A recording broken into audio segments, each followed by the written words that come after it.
Hello students, today we will do multiple choice questions of class 12th English. So exam में अच्छे number लेने के लिए और जिन बच्चों की तैयारी ज़्यादा अच्छी नहीं होती है उनको पास होने के लिए एमसीक्यू का बड़ा रोल होता है। सो इस वीडियो को ध्यान से देखें और समझें। एग्जाम में अच्छे नंबर लेने के लिए एमसीक्यूज का ठीक होना बहुत ज़रूरी है। सबसे पहले करेंगे हम पहला चैप्टर द लास्ट लेसन, जिसको लिखा है ऑलमोस्ट द डट ने। So now student we will discuss some important multiple choice questions. Multiple choice questions MCQ. MCQ board exam में दो जगह पर आते हैं। एक पैराग्राफ कंप्रीहेंशन के अंदर 5 नंबर के होते हैं और दूसरी जगह पर एक एक नंबर के अलग से क्वेश्चन पूछे जाते हैं जो कि बुक वाइज 5-5 नंबर के आते हैं। सो डिस्कस करते हैं। Question 1, what was M Hamel going to question friends about. M Hamel friends से किस बारे में क्वेश्चन पूछने वाले थे। आंसर है participle. Who set on the back benches. ये आपने ऑलरेडी समरी में देखा ही है कि बैक बेंचेज में कौन बैठा था। विलेज पीपल्स, गांव के लोग बैठे थे। For last 2 years where did all the bad news come from. पिछले 2 साल से जो बुरी खबरें हैं वो कहाँ से मिल रही थी।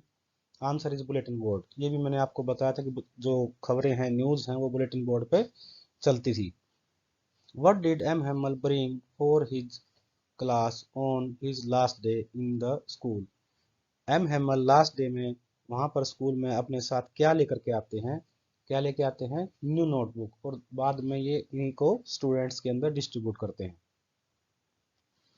Y did the villagers come to meet M Hamel in the school. गांव के लोग वहाँ पर एम हेमल से मिलने क्यों आते हैं, किस लिए आते हैं। ये मैंने एम हेमल के करेक्टर में भी आपको बताया था कि गांव के लोग और स्टूडेंट्स उनका बहुत ज़्यादा रिस्पेक्ट करते हैं, इसीलिए वो उनको रिस्पेक्ट देने के लिए वहाँ पर आए थे।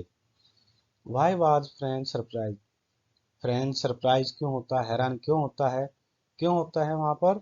Because of M Hamel's kind and polite behaviour and the village elder on back benches. M Hamel का काइंड बिहेवियर देख के और गांव के लोगों को पीछे बैक बेंचेज पे बैठे हुए देखकर उसको आश्चर्य होता है। एक और है इसमें, वो इसलिए भी सरप्राइज होता है क्योंकि आज स्कूल बिल्कुल शांत था। What did Franz find on reaching the school? School पहुंचने के बाद फ्रेंड्स क्या देखता है? वो देखता है कि स्ट्रेंज क्वाइटनेस, की स्कूल जो है आज बिल्कुल साइलेंट है। What does the last lesson signify? Last lesson किस चीज को दर्शाता है, किस चीज का महत्व बताता है। This is the change in the life. Last lesson के अंदर जो एक्सप्लेन किया गया है वो ये बताया गया है कि जैसे हमारी भाषा बदल जाती है तो उनके जीवन पर भी प्रभाव पड़ता है, उनकी लाइफ भी बदल जाती है। From where did orders come to teach only German in the districts of Alsace and Lorraine। भाई अल्सेस और लोरेन के अंदर कल से जर्मन पढ़ाई जाएगी। ये ऑर्डर्स कहाँ से आते हैं? ये कहाँ से आते हैं? बर्लिन से आते हैं। What does the last lesson symbolize? Last lesson किस चीज को सिंबलाइज करता है? This is the lost of language and freedom. वो किसी की भाषा और आज़ादी के खोने का सिंबलाइज करता है। सो गाइज यहाँ पर हमारा चैप्टर कंप्लीट हो जाता है और होपफुली जितने भी चैप्टर से रिलेटेड क्वेश्चंस में भी एग्जाम में इनमें से कुछ आएंगे, लेकिन आपको चैप्टर को जब तक पूरी समरी कंप्लीट नहीं आ जाती है, चैप्टर के बारे में समझ में नहीं आता है, तब तक आप चैप्टर के बारे में लिख नहीं पाते हैं, चाहे वो क्वेश्चन कैसा भी आए। सो आपको जितना बताया गया है आप उनको नोट कर सकते हैं, और कोई इससे रिलेटेड कोई भी क्वेरी है, कोई भी आपका सवाल है, क्वेश्चन है, आपको उसको डिस्क्रिप्शन बॉक्स में टाइप कर सकते हैं, कमेंट्स में टाइप कर सकते हैं। और अगर आपको कंसेप्ट क्लियर हो गया हो तो हमारे चैनल को सब्सक्राइब कर दीजिए, लाइक कर दीजिए और बेल बटन को प्रेस कर दीजिए, ताकि जब भी हम नेक्स्ट वीडियो यहाँ पर अपलोड करें तो। अब हम करेंगे चैप्टर 2 लो स्प्रिंग के एमसीक्यूज, जिसको लिखा है अनीस जंग ने। So students, now we will discuss some about multiple choice questions. अब की बार बोर्ड एग्जाम में 50% मल्टीपल चॉइस क्वेश्चंस आने वाले हैं। सो आप सभी ने इनको ध्यान से समझना है। और वो बच्चे जिनकी तैयारी बहुत अच्छी नहीं है उनके लिए तो एक तरह से ये मेडिसिन है, एक तरह दवाई है कि वो बोर्ड में अच्छे नंबर मल्टीपल चॉइस क्वेश्चंस को पूरा ठीक करके ले सकते हैं और पास भी हो सकते हैं आसानी से। सो पहला क्वेश्चन है, as a symbol of an Indian women suhag, एक इंडियन वुमेन का जो सुहाग है उसका क्या सिंबल होता है, दैट इज बेंगल्स। नेक्स्ट है sunny gold, paddy green, royal blue, pink, purple, ये सभी कलर्स के नाम हैं।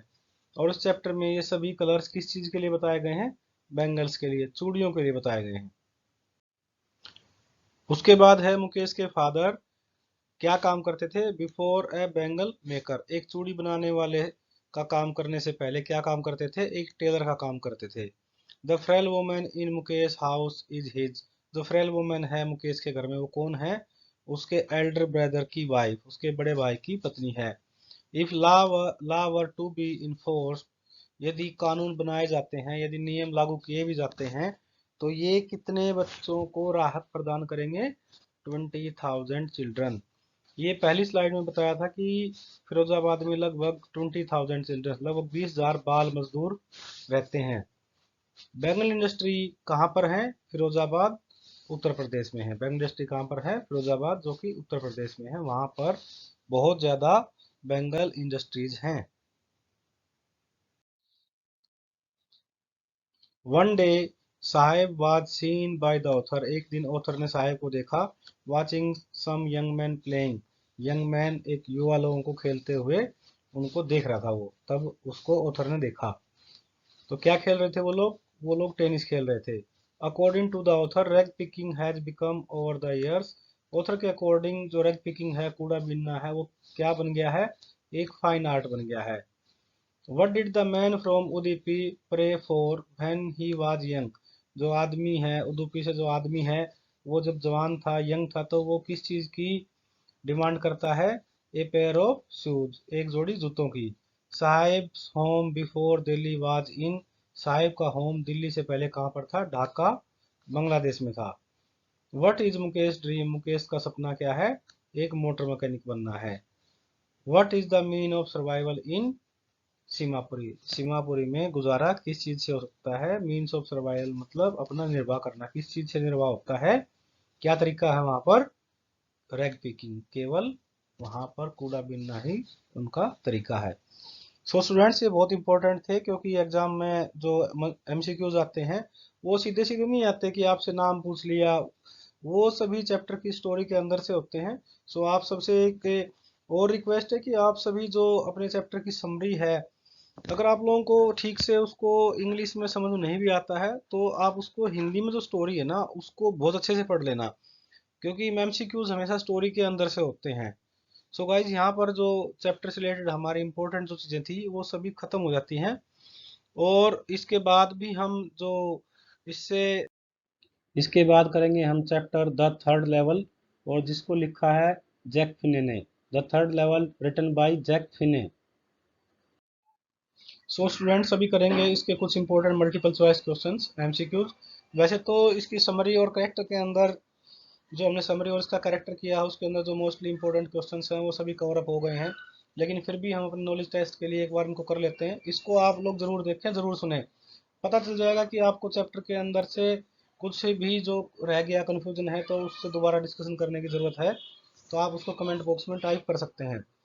So first is, who is the writer of third level? That is Jack Finney. Who was Sam in the third level? Sam is psychiatrist and Charlie's friend. जो Charlie का psychiatrist friend है उसका नाम है Sam. Who was Charlie's wife? That is Louisa. Charlie की जो wife है उसका नाम है लोइसा।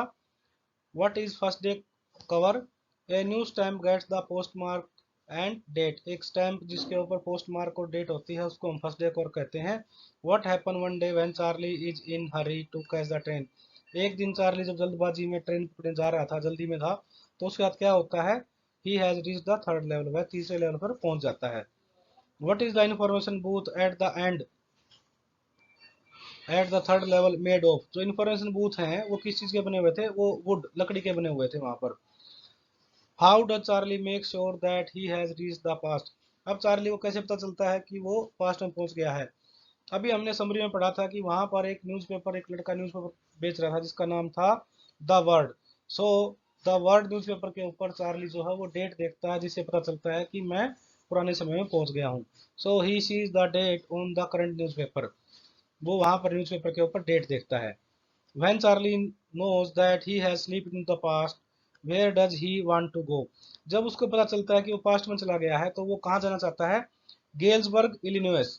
तो वह कहाँ जाना चाहता है, गेल्सबर्ग में, जो कि इलिनॉइस के अंदर है, वहां पर वो जाना चाहता है। और कौन से सन में, 1894 में, 1894 में जाना चाहता है। When did Charlie live in Galesburg. Charlie Galesburg में कब रहता था, अपने बचपन में, अपने चाइल्डहुड के अंदर वो गेल्सबर्ग में रहता था। This we have already discussed that Charlie want to go in Galesburg in 1894. So does the central station have third level? No, the central station have only two levels. Why was the narrator seeing this third level? अब narrator को ये third level क्यों दिखाई देता है? Because of stress and anxiety in his mind. How did Charlie reach the third level? Charlie third level पहुंचता कैसे है? In his fantasy, अपनी कल्पनाओं में he takes a subway, अब एक subway ले लेता है और वहां पर पहुंच जाता है। Why does Charlie want to visit Galesburg? अब वो गेल्सबर्ग विजिट क्यों करना चाहता है? To escape from the troublesome world, जो परेशानी से भरा हुआ संसार है, वो उससे बचना चाहता है, इसलिए वो वहां जाना चाहता है। What did Charlie find in his stamp collection? अपनी स्टैम्प कलेक्शन में उसको क्या मिलता है? उसको मिलता है वहां पर एक first day cover. What was Sam invited for according to the letter? उस लेटर के अकॉर्डिंग सैम ने उसको किस चीज के लिए इनवाइट किया है? ए लेमोनेड पार्टी, एक लेमोनेड पार्टी के लिए इनवाइट किया है। Whose signature were there on the letter? Letter के ऊपर किसके सिग्नेचर थे? दैट वाज सैम सिग्नेचर, उसके ऊपर सैम के सिग्नेचर थे। सो स्टूडेंट्स, यहाँ से आपका चैप्टर कंप्लीट हो गया है और होपफुली जो एग्जाम में आएगा उससे आपको हेल्प मिलेगी और आपको कंसेप्ट, ये पूरा चैप्टर है ये क्लियर हो गया होगा। आगे इसके बाद हम करेंगे poem first, my mother at 66, and it is written by Kamala Das. My mother at 66 की जो राइटर हैं उनका नाम है Kamala Das. Now students, we will do some important MCQs, multiple choice questions. Last में मल्टीपल चॉइस क्वेश्चंस को करने का ये फायदा होता है, एक तो जो हमने पोएम में चैप्टर जो समझा होता है, हमें पता चल जाता है कि हमें कितना समझ में आया है, और साथ में इसके एग्जाम की तैयारी भी हो जाती है। So first, the image of Mary children has been brought out by the narrator in order to। लेखक के द्वारा जो मैरी चिल्ड्रंस हंसमुख बच्चे हैं उनकी इमेज है वो किस लिए दिखाई गई है? Show energy of you young children, young children जवान बच्चों की जो एनर्जी है उसको दिखाने के लिए बताई गई है। The narrator is only using her smile to, narrator जो है अपनी स्माइल को किस लिए यूज करते हैं? कवर अप हर पेन, कमला दास जो अपनी स्माइल है वो किस लिए यूज करती हैं? कवर अप हर पेन्स मीन्स अपने दुख को छुपाने के लिए। उसको ये दुख होता है, उसको ये पीड़ा होती है कि उसकी माता जी जल्दी ही संसार से चली जाएंगी, इसको छुपाने के लिए वो स्माइल करती हैं। She said to her mother, वो अपनी माता जी से क्या कहती हैं?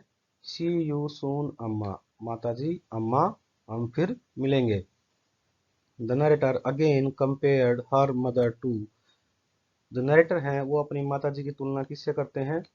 लेट विंटर मून से, सर्द ऋतु की देर रात का चांद से। She was going to, Kamala Das कहाँ जा रही हैं? She is going to Cochin. The poetess says her mother looked pale like, poetess कहती हैं कि उसकी माता जी कमजोर दिख रही हैं, like a corpse, dead body, एक मृत शरीर की तरह। The person in the car, car के अंदर जो पर्सन है, beside the poetess was, poetess के बराबर में कार के अंदर जो पर्सन है, जो व्यक्ति है, वो कौन है? हर मदर, उसकी माता जी। Whose house the poet was living, poetess किसका घर छोड़ के जा रही हैं? हर पेरेंट्स, अपने माता पिता का। Trees sprinting is a poetic device, trees दौड़ रहे हैं, ट्रीज बहुत तेजी से दौड़ रहे हैं, इसके अंदर कौन सा काव्य सौंदर्य है? इसके अंदर कौन सा काव्य सौंदर्य है? दैट इज पर्सनिफिकेशन मीन्स मानवीयकरण अलंकार। पोएटिक डिवाइसेस क्या करते हैं? जो पोएट होते हैं वो अपनी कविता के अंदर सौंदर्य का प्रतीक देने के लिए, कुछ शब्दों को सुंदरता दिखाने के लिए उनका मीनिंग्स दूसरे शब्दों से जोड़ते हैं, जिसमें रूपक अलंकार भी हो सकता है, पर्सनिफिकेशन भी हो सकता है, और अनुप्रास अलंकार भी हो सकता है। ये सब हम हिंदी में भी पढ़ चुके हैं। सो स्टूडेंट्स, यहाँ पर हमारी पोएम कंप्लीट हो गई है और होपफुली जो पोएम के अंदर जो भी आपके क्वेश्चन थे, जो क्वेरीज थी, वो भी क्लियर हो चुकी हैं। सो अगर आपका कंसेप्ट क्लियर हो गया हो, next is chapter the enemy and it is written by Pearl S Buck. So now students, multiple choice questions. Multiple choice questions को करने का ये फायदा होता है कि चैप्टर में जो हमने सीखा है, समझा है, उसका रिवीजन हो जाता है, और हमें कुछ इसमें कंफ्यूजन होता है तो हम उसको दोबारा से समझ पाते हैं। सो स्टार्ट करते हैं MCQ. The recovering soldier was fade by, जो सोल्जर था, जो ठीक हो रहा था, उसको खाना किसने खिलाया? हाना ने। Sadao remove the bullet from close to the soldier, Sadao ने सोल्जर के कहाँ से गोली निकाली, जो बुलेट है वो कहाँ से निकाली थी? It was close to the kidney. While Sadao operating upon the wounded soldier, Hana had to rush out. जब सदाव उसका ऑपरेशन कर रहा था तो हाना एकदम से बाहर की तरफ भागी थी। किस लिए? वोमिट, उल्टी करने के लिए। The reaction of servant when told about the injured person was an American, जब ये बताया गया कि जो घायल आदमी है वो अमेरिकन है, तो उन सर्वेंट्स का क्या रिएक्शन था? दे वर फ्राइटेंड, वो सभी डर गए थे। The American landlady had once helped Sadao, एक अमेरिकन लैंडलेडी ने एक बार सदाव की हेल्प की थी। कब की थी? सी नर्स्ड हिम थ्रो इन्फ्लुएंजा, जब सदाव को इन्फ्लुएंजा हो गया था तो एक अमेरिकन लेडी ने उसकी हेल्प की थी। The young prisoner was asked to flash the light if food ran out, जब उसको बोला गया प्रिजनर को कि बच के आप ना बोट में जा रहे हो, तो उसको बताया गया था कि आपको लाइट जलानी है। तो कितनी बार जलानी है? ट्वाइस, दो बार जलानी है। When the SSN did not came, Sadao decided to, जब एसएसएन मतलब हत्यारे नहीं आए तो सदाव ने क्या डिसाइड किया? हेल्प हिम टू एस्केप, उसको बचाने का निर्णय लिया। The general only wanted Sadao to operate upon him because, general जो है वो केवल सदाव से ही इलाज कराना चाहता था। क्यों? बिकॉज सदाव वाज वेरी स्किल्ड, क्योंकि सदाव जो है वो बहुत स्किल्ड था, निपुण था। Why are we different from letter from other Japanese, हम दूसरे जापानीज से अलग क्यों हैं? इट वाज सेड बाई, ये किसने कहा था कि हम दूसरे जापानीज से अलग क्यों हैं? ये कहा था हाना ने। The first treatment सदाव gave the wounded soldier was, पहला इलाज सदाव ने घायल सिपाही को क्या दिया था? हिज वाउंड वर वास्ट, उसके घाव धोए गए। The wounded soldier belong to, wounded soldier कहाँ से बिलोंग करता था? यूएस नेवी से। At first Sadao thought he was a fisherman, सबसे पहले सदाव ने सोचा कि वो एक मछुआरा फिशरमैन है। Sadao and his wife had two children, Sadao और उसकी वाइफ के दो बच्चे थे। Sadao met his wife in America, Sadao अपनी पत्नी से पहले अमेरिका में मिला था। He was not sent abroad with the troop because, उसको सैनिकों के साथ नहीं भेजा गया था। क्यों नहीं भेजा गया था? क्योंकि जनरल को उसकी जरूरत थी, general needed an operation. Sadao went to America to learn, Sadao America क्या सीखने के लिए भेजे गए थे? सर्जरी एंड मेडिसिन, ऑपरेशन करना, सर्जरी करना और दवाइयों की सीख के लिए। एज 22 ईयर्स, 22 साल की उम्र में वो अमेरिका भेजे गए थे। What does the chapter revolves around, chapter किस चीज के इर्द गिर्द घूमता है? War between Japan and America, America और जापान के बीच में जो वार हुआ था उसके इर्द गिर्द घूमता है। What kind of person the general was, general किस प्रकार का व्यक्ति था? जनरल जो है वो एक सेल्फिश आदमी था, मतलब उसने अपने स्वार्थ के लिए सदाव को युद्ध में नहीं भेजा था और अपने ऑपरेशन के लिए रख लिया था। So he was a selfish man. Next MCQs हम करेंगे। Poem to an elementary school classroom in a slum and it is written by Stephen Spender, इसके राइटर हैं, उनका नाम है Stephen Spender. So students, now multiple choice questions. First, who is the poet of the poem, poem का poet कौन है? Poem का नाम है an elementary school classroom in a slum, और इसके पोएट हैं Stephen Spender. Second, what is the theme of the poem, इस कविता का थीम क्या है, इसका विषय क्या है? इसका विषय है social injustice and class inequality, मतलब सामाजिक अन्याय और वर्ग असमानता, ये इसका विषय है, थीम है इसका। Third one, how are faces of the children in the class, जो क्लास के अंदर चिल्ड्रन हैं उनके फेस कैसे हैं? उनके फेस हैं pale and lifeless. Why is the growth of thin boy blocked, जो एक पतला बच्चा इसके अंदर बताया गया है थिन बॉय, उसकी ग्रोथ क्यों रुक गई है? Because of disease, due to disease. Which people create a history according to the poet, कौन लोग हिस्ट्री क्रिएट कर सकते हैं? वो लोग कर सकते हैं जिनकी ग्रोथ अच्छी हो, whose growth is healthy. Who does the poet call the paper seeming boy, paper के जैसा किस बच्चे को कहा था? The boy who is very thin, जो एक पतला बच्चा है उसको कहा था उन्होंने paper seeming boy. How is the boy sitting at the end of class, class में लास्ट में जो बच्चा बैठा है वो कैसा है? He is sweet and young. How does the poet describe the children's hair, उसने पोएट ने चिल्ड्रन बच्चे के जो हेयर्स हैं उनको कैसे डिस्क्राइब किया, कैसे वर्णन किया है? लाइक रूटलेस वीड्स, मतलब खरपतवार के जैसे, उन लोगों को जैसा यहाँ पर पिक्चर में शो किया गया है ऐसा उसने वर्णन किया है। How are the classrooms wall painted, classroom की जो वॉल है वो कैसे पेंट करी गई हैं?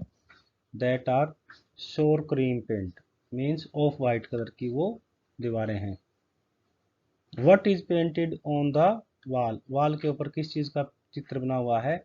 एक तो ये शेक्सपियर हैं इनका बना हुआ है, दूसरा वर्ल्ड मैप बना हुआ है, और तीसरा वहाँ पर जो डोनेटर्स हैं, दान देने वाले हैं, उनके नाम लिखे हुए हैं। So answer is all the above, donators भी हैं, शेक्सपियर भी है, और ये वर्ल्ड ऑफ द मैप भी है। Number 11, how is the future of the children, बच्चों का फ्यूचर कैसा है? सो बच्चों का जो फ्यूचर है वो धुंधला है, डिम है। So option B is dim and option C is painted with fog, means उनका जो फ्यूचर है वो धुंधला है। यहाँ पर दोनों ऑप्शन ही सही हैं। सो अगर पेपर में दोनों में से एक आए तो वही आंसर होगा, और अगर दोनों आ जाते हैं तो दोनों ही होंगे। तो यहाँ पर जो आंसर है वो होगा both B and C. What does sour cream wall refer to, sour cream wall जो दीवारें हैं वो शोर क्रीम वाल, उनके ऊपर ऑफ वाइट कलर का पेंट हुआ है, तो वो किस चीज़ को दर्शाता है? ये इस चीज़ को दर्शाता है कि दीवारों पर बहुत समय से पेंट नहीं हुआ है। So the wall is not painting for a long time, this is the right answer. Whose picture does the poet see on the wall, किसकी पिक्चर पोएट दीवार पर देखता है, किसकी पिक्चर बनी हुई है? यहाँ पर चार पोएट के नाम दिए हुए हैं। स्टीफन स्पेंडर जो इसके पोएट हैं, विलियम डगलस शेक्सपियर और रॉबर्ट फ्रॉस्ट। सो यहाँ पर वो किसकी देखता है पिक्चर? शेक्सपियर की पिक्चर बनी हुई है। According to the poet the world of children is limited to the place, poet के अकॉर्डिंग जो बच्चों का संसार है वो कहाँ तक लिमिटेड हो गया है? सिर्फ उस विंडो तक ही लिमिटेड है जिस विंडो से वो देख रहे हैं, इसके अलावा उनको दुनिया के बारे में कुछ भी पता नहीं है। So answer is D, to what they see out of the window, जो वो विंडो से बाहर देख सकते हैं वहीं तक उनका वर्ल्ड सीमित है। What does the map on the wall of the classroom note show, वहाँ पर क्लासरूम के अंदर जो मैप बना हुआ है वो क्या चीज़ नहीं दिखाता? वो क्या नहीं दिखाता? उनकी जो तंग गलियाँ हैं, उनके जो गलियाँ हैं उनको नहीं दिखाता, means the narrow lens of the slum, मतलब उनकी स्लम को दिखाता ही नहीं है। उसके ऊपर तो बड़े हरे भरे मैदान और दूसरे देश दिखाए गए हैं, लेकिन उनका जो उनकी जो स्थिति है उसको वो नहीं दिखाता। Towards whom do the governors, teachers and other responsible citizens have a duty? Governor, teacher और जो दूसरे जिम्मेदार लोग हैं उनकी ड्यूटी किसकी तरफ बनती है? To the slum children, slum children के प्रति उनकी जिम्मेदारी बनती है कि वो उनके जीवन को ऊपर उठाने के लिए उनकी मदद करें, ये उनकी रिस्पॉन्सिबिलिटी बनती है टुवार्ड्स स्लम चिल्ड्रन।